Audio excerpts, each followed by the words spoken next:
Day111, 2026, January 24th. Jeremiah 52. The fall of Jerusalem.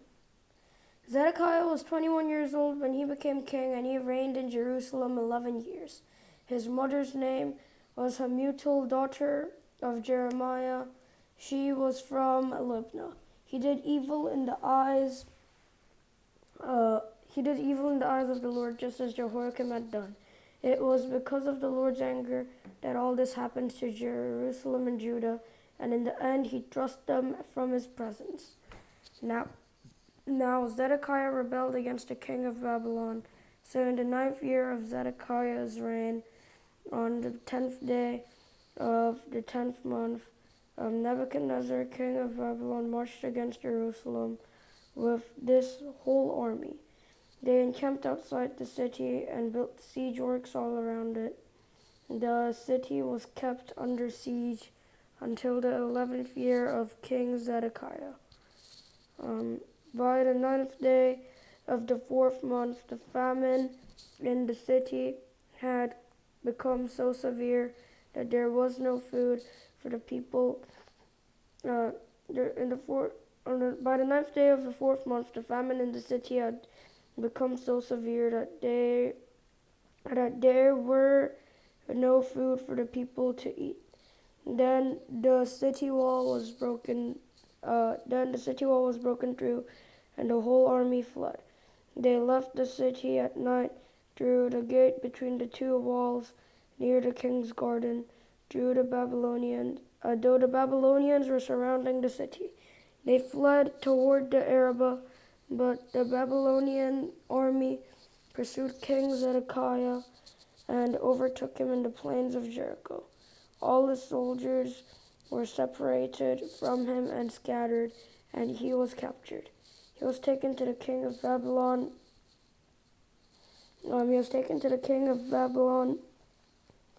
At Riblah in the land of Hamath, where he pronounced sentence on him. There at Riblah, the king of Babylon killed the sons of Zedekiah before his eyes. He also killed all the officials of Judah. Then he put out Zedekiah's eyes, bound him with bronze shackles, and took him to Babylon, where he put him in prison until the day of his death. On the 10th day of the 5th month, in the 19th year of Nebuchadnezzar, king of Babylon, Nebuzaradan, commander of the imperial guard who served the king of Babylon, came to Jerusalem. He set fire to the temple of the Lord, the royal palace, and all the houses of Jerusalem. Every important building he burned down.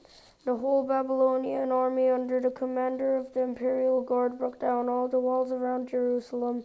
Nebuzaradan, the commander of the guard, carried into exile some of the poorest people and those who remained in the city, along with the rest of the craftsmen, and those who had deserted to the king of Babylon. But Nebuzaradan left behind the rest of the poorest people of the land to work the vineyards and fields. The Babylonians broke up the bronze pillars, the movable stands, and the bronze sea that were at the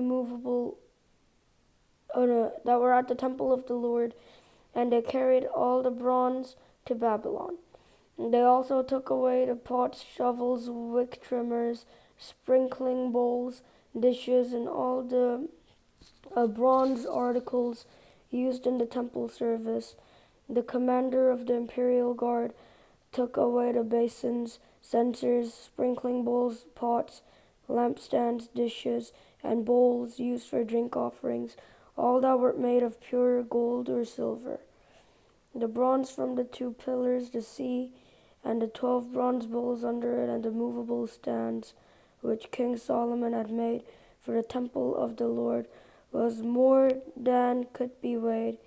Each pillar was 18 cubits high, and 12 cubits in circumference. Each was 4 fingers thick and hollow. The bronze capital on top of one pillar was 5 cubits high, and was decorated with a network and pomegranates of bronze all around. The other pillar with its pomegranates was similar. There were 96 pomegranates on the sides. The total number of pomegranates above the surrounding network was 100. The commander of the guard took as prisoners Seraiah, the chief priest Zephaniah, the priest next in rank, and the 3 doorkeepers. Of those still in the city, he took the officer in charge of the fighting men and 7 royal advisors. He took the secretary, who was chief officer, in charge of conscripting the people of the land. 60 of them were found in 60 of them 60 of them were found in the city. Nebuzaradan, the commander, took them all and brought them to the king of Babylon at Riblah. There at Riblah, in the land of Hamath, the king had them executed. So Judah went into captivity away from her land. This is the number of the people Nebuchadnezzar carried into exile. In the 7th year, 3,023 Jews. In Nebuchadnezzar's 18th year, 832 people from Jerusalem. In his 23rd year, 745 Jews taken into exile by Nebuzaradan, the commander of all the imperial guard. There were 4,600 people in all. Jehoiakim released. In the 37th year of the exile of Jehoiakim, king of Judah, in the year Marduk became king of Babylon, on the 25th day of the 12th month, he released Jehoiakim, king of Judah, and freed him from prison. He spoke kindly to him and gave him a seat of honor, higher with those of the other kings who were with him in Babylon. So Jehoiakim put aside his prison clothes, and for the rest of his life ate regularly at the king's table. Day by day the king of Babylon gave Jehoiakim a regular allowance as long as he lived, till the day of his death. Lamentations. How deserted lies the city, once so full of people, like how a widow is she, who once was great among the nations. She who was queen among the provinces has now become a slave. Bitterly she weeps at night. Tears are on her cheeks. Among all her lovers there is no one to comfort her, and all her friends have betrayed her. They have become her enemies. After affliction and harsh labor, Judah has gone into exile. She dwells among the nations. She finds no resting place. All who pursue her have overtaken her in the midst of her distress. The roads to Zion mourn, for no one comes to her appointed festivals. All her gateways are desolate, her priests groan, her young women grieve, and she is in bitter anguish. Her foes have become her masters, her enemies are at ease. The Lord has brought her grief because of her many sins. Her children have gone into exile, captive before the foe. All the splendor has departed from daughter Zion. Her princes are like deer that find no pasture. In weakness they have fled before the pursuers. In the days of her affliction and wandering, Jerusalem remembers all the treasures that were hers in days of old. When her people fell into empty hands, there was no one to help her. Her enemies looked at her and laughed at her destruction. Jerusalem has sinned greatly, and so has become unclean. All who honored her despise her, for they have all seen her naked. She herself groans and turns away. Her filthiness clung to her skirts.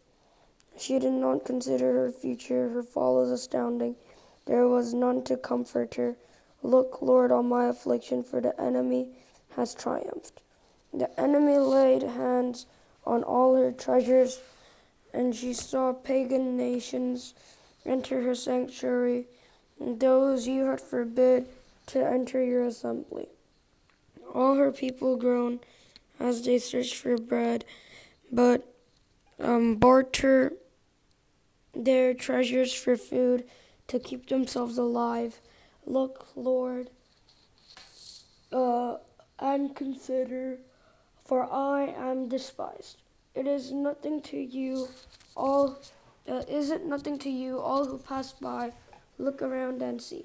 Is any suffering like my suffering that was inflicted on me, that the Lord brought on me in the day of his fierce anger? From on high he sent fire, sent it down into my bones. He spread a net for my feet and turned me back. He made me desolate, faint all the day long. My sins have been bound into a yoke. By his hands they were woven together. They have been hung on my neck, and the Lord has snapped my strength. He has given me into the hands of those I cannot withstand. The Lord has rejected all the warriors in my midst. He has summoned an army against me to crush my young men. In his winepress the Lord has trampled virgin daughter Judah. This is why I weep and my eyes overflow with tears, and no one is near to comfort me, no one to restore my spirit. My children are destitute because the enemy has prevailed. Zion stretches out her hands, but there is no one to comfort her.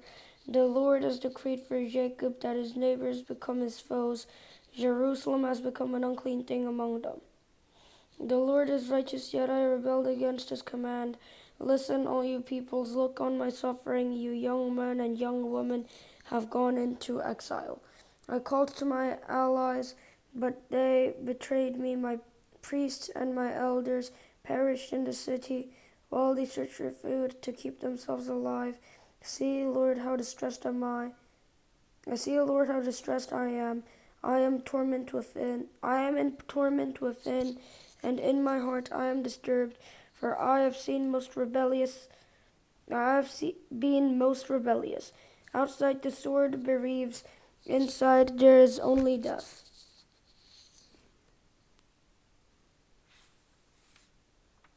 Inside there is only death. People have heard my groaning. There is no one to comfort me. All my enemies have heard of my distress. They rejoice at what you have done. May you bring the day you have announced, so that they may become like me. Let all their wickedness come before you. Deal with them as you have dealt with me. Because of all my sins, my groans are many, and my heart is faint. How the Lord has covered daughter Zion with the cloud of his anger. He has hurled down the splendor of Israel from heaven to earth. He has not remembered his footstool in the day of his anger. Without pity, the Lord has swallowed up all the dwellings of Jacob. In his wrath, he has torn down the strongholds of daughter Judah. He has brought her kingdom and its princes down to the ground in dishonor. In fierce anger, he has cut off every horn of Israel. He has withdrawn his right hand and the approach. He has withdrawn his right hand at the approach of the enemy. He has burned in Jacob like a flaming fire that consumes everything around it. Like an enemy, he has strung his bow. His right hand is ready like a foe. He has slain all who are pleasing to the eye. He has poured out his wrath like fire on the tent of daughter Zion. The Lord is like an enemy. He has swallowed up Israel. He has swallowed up all her palaces and destroyed her strongholds. He has multiplied mourning and lamentation for daughter Judah. He has laid waste his dwelling like a garden. He has destroyed his place of meeting. The Lord has made Zion forget her appointed festivals and her Sabbaths. In his fierce anger, he has spurned both king and priest. The Lord has rejected his altar and abandoned his sanctuary. He has given the walls of her palaces into the hands of the enemy. They have raised a shout in the house of the Lord, as on the day of an appointed festival. The Lord determines to tear down the wall around daughter Zion. He stretches out a measuring line and did not withhold his hand from destroying. He made ramparts and walls lament. Together they wasted away. Her gates have sunk into the ground. Their bars he has broken and destroyed. Her king and her nations are exiled. Her king and her princes are exiled among the nations. The law is no more, and her prophets no longer find visions from the Lord. The elders of daughter Zion sit on the ground in silence. They have sprinkled dust on their heads and put on sackcloth. The young women of Jerusalem have bowed their heads to the ground. My eyes fail from weeping. I am in torment within. My heart is poured out on the ground because my people are destroyed, because children and infants faint in the streets of the city. They say to their mothers, "Where is bread and where is wine?" As they faint like the wounded in the streets of the city, as their lives ebb away in their mother's arms. What can I say for you? With what can I compare you, daughters Jerusalem? To what can I liken you that I may comfort you? And virgin daughter Zion, your wound is as deep as the sea. Who can heal you? The visions of your prophets were false and worthless. They did not expose your sin to ward off your captivity. The prophecies they gave you were false and misleading. All who pass your way clap their hands at you. They scoff and shake their heads. And daughter Jerusalem, is this the city that was called the perfection of beauty, the joy of the whole earth? All your enemies open their mouths wide against you. They scoff and gnash their teeth and say, "We have swallowed her up. This is the day we have waited for. We have lived to see it." The Lord has done what he planned. He has fulfilled his word, which he decreed long ago. He has overthrown you without pity. He has let the enemy gloat over you. He has overthrown you without pity. He let the enemy gloat over you. He has exalted the horn of your foes. The hearts of the people cry out to the Lord. You walls of daughter Zion, let your tears flow like a river day and night. Give yourself no relief, your eyes no rest. Arise, cry out in the night as the watches of the night begin. Pour out your heart like water in the presence of the Lord. Lift up your hands to him for the lives of your children who faint from hunger at every street corner. Look, Lord, and consider, whom have you ever treated like this? Should women eat their offspring, the children they have cared for? Should priest and prophet be killed in the sanctuary of the Lord? Young and old lie together in the dust of the streets. My young man and young woman have fallen by the sword. You have slain them in the day of your anger. You have slaughtered them without pity. As you summoned to a feast day, so you summoned against me terrors on every side. In the day of the Lord's anger, no one escaped or survived. Those I cared for and reared, my enemy has destroyed. I am the man who has seen affliction by the rod of the Lord's wrath. He has driven me away and made me walk in darkness rather than light. Indeed, he has turned his hand against me again and again all day long. He has made my skin and my flesh grow old and has broken my bones. He has besieged me and surrounded me with bitterness and hardship. He has made me dwell in darkness like those long dead. He has he has walled me in so I cannot escape. He has weighed me down with chains.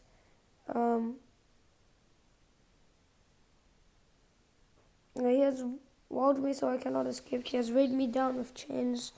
Even when I call out or cry for help, he shuts out my prayer. He has barred my way with blocks of stone. He has made my paths crooked. Like a bear lying in wait, like a lion in hiding, he dragged me from the path and mangled me and left me without help. He drew his bow and made me the target for his arrows. He pierced my heart with arrows from his quiver, and the laughingstock. I became the laughingstock of all my people. They mock me in song all day long. He has filled me with bitter herbs and given me gall to drink.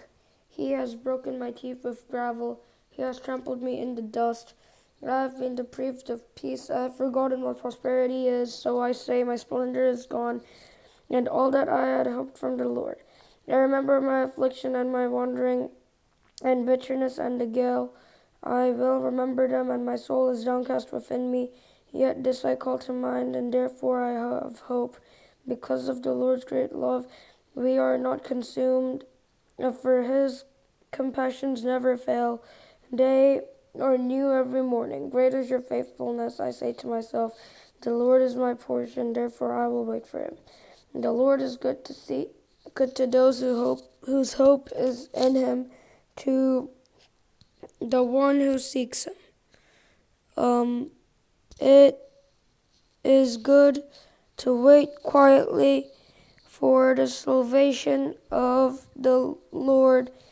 It is good for a man to hear. It is good for a man to bear the yoke while he is young. Let him sit alone in silence, for the Lord has laid it on him. Let him bury his face in the dust. There may yet be hope. Let him offer his cheek to one who would strike him, and let him be filled with disgrace. For no one is cast off by the Lord forever. Though he brings grief, he will show compassion. So great is his unfailing love, for he does not willingly bring affliction or grief to anyone. To crush underfoot all prisoners in the land, to deny people their rights before the Most High, to deny people their rights before the Most High, to deprive them of justice. Would not the Lord see such things? Now who can speak and have it happen if the Lord has not decreed it? Is it not from the mouth of the Most High that both calamities and good things come? Why should the living complain when punished for this? Let us examine our ways and tell them, and let us return to our Lord. Let us lift up our hearts and our hands to God in heaven and say, we have sinned and rebelled, and you have not forgiven. You have covered yourself with anger and pursued us. You have slain without pity. You have covered yourself with a cloud so that no prayer can get through. You have made us scum and refuse among the nations. All our enemies have opened their mouths wide against us. We have suffered terror and pitfalls, ruin and destruction. And streams of tears flow from my eyes. Because my people are destroyed, my eyes will flow unceasingly without relief until the Lord looks down from heaven and sees. What I see brings grief to my soul because of all the women of my city. Those who were my enemies without cause hunted me like a bird. They tried to end my life in a pit, and I threw stones at me, and waters closed over my head, and I thought I was about to perish. I called on your name, Lord. From the depths of the pit, you heard my plea. Do not close your ears to my cry for relief. When you came near, when I called you, and you said, do not fear. You, Lord, took up my case. You redeemed my life. Lord, you have seen the wrong done. You have seen the wrong done to me. Uphold my cause. You have seen the depth of their vengeance, all their plots against me. Lord, you have heard their insults, all their plots against me. What my enemies whisper and mutter against me all day long. Now look at them, sitting or standing. They mock me in their songs. Pay them back what they deserve, Lord, for what their hands have done. Put a veil over their hearts, and may your curse be on them. Pursue them in anger and destroy them from under the heavens of the Lord. How the gold has lost its luster, the fine gold became dull, the sacred gems are scattered at every street corner. How the precious children of Zion, once worth their weight in gold, are now considered as pots of clay in the works of a potter's hands. Even jackals offer their breasts to nurse their young, but my people have become heartless like ostriches in the desert. And because of the thirst, the infant's tongue sticks to the roof of its mouth, and the children beg for bread, but no one gives it to them. Those who once ate delicacies are destitute in the streets. Those brought up in royal purple now lie on ash heaps. The punishment of my people is greater than that of Sodom, which was overthrown in a moment without a hand turned to help her. Their princes were brighter than snow and whiter than milk, their bodies more ruddy than rubies, their appearance like lapis lazuli. But now they are blacker than soot. They are not recognized in the streets. Their skin has shriveled on their bones. It has become as dry as a stick. Those killed by the sword are better off than those who die of famine, racked with hunger. They waste away for lack of food from the field. With their own hands, compassionate women have cooked their own children, who became their food. When my people were destroyed, the Lord has given full vent to his wrath. He has killed out his fierce anger. He kindled a fire in Zion that consumed their foundations. The kings of the earth did not believe, nor any of the peoples of the world, that enemies and foes could enter the gates of Jerusalem. But it happened because of the sins of her prophets and the iniquities of her priests, who shed within her the blood of the righteous. Now they grope through the streets as if they were blind. They are so defiled. Now they grope through the streets as if they were blind.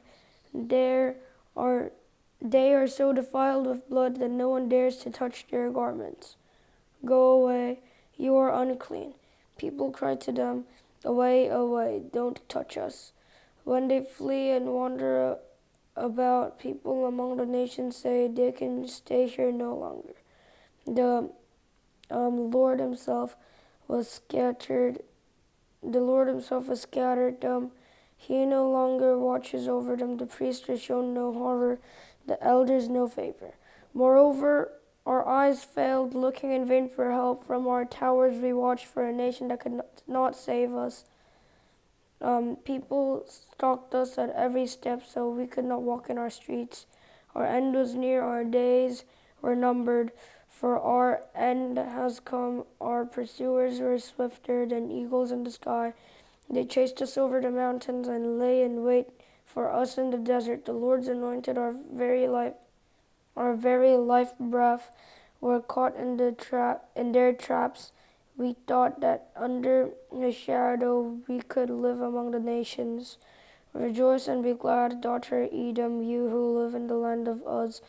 But to you also the cup will be passed. You will be drunken and stripped naked. Your punishment will end, daughter Zion. He will not punish your exile, but he will punish your sin, daughters Edom. He will not prolong your exile, but he will punish your sin, daughter Edom, and expose your wickedness. Remember, Lord, what has happened to us. Look and see our disgrace. Look and see our disgrace. Our inheritance is being turned over to strangers, our homes to foreigners. We have become fatherless, our mothers are widows. We must buy the water we drink. Our wood can be had only at a price. Those who pursue us are at our heels. We are weary and find no rest. We submitted to Egypt and Assyria. It gets enough bread. Our ancestors sinned and are no more, and we bear their punishment. Slaves rule over us, and there is no one to free us from their hands. We get our bread at the risk of our lives because of the sword in the desert. Our skin is hot as an oven, feverish from hunger. Women have been violated in Zion and virgins in the towns of Judah. Princes have been hung out by their hands. Elders are shown no respect. Young men toil at the millstones. Boys stagger under loads of wood. The elders are gone from the city gate. The young men have stopped their music. Joy is gone from our hearts. Our dancing has turned to mourning. The crown has fallen from our head. Woe to us, for we have sinned. Because of this, our hearts are faint. Because of these things, our eyes grow dim for Mount Zion, which lies desolate, with jackals prowling over it. You, Lord, reign forever. Your throne endures from generation to generation. Why do you always forget us? Why do you forsake us so long? Restore us to yourself, Lord, that we may return. Renew our days as of old, unless you have utterly rejected us and are angry with us beyond measure.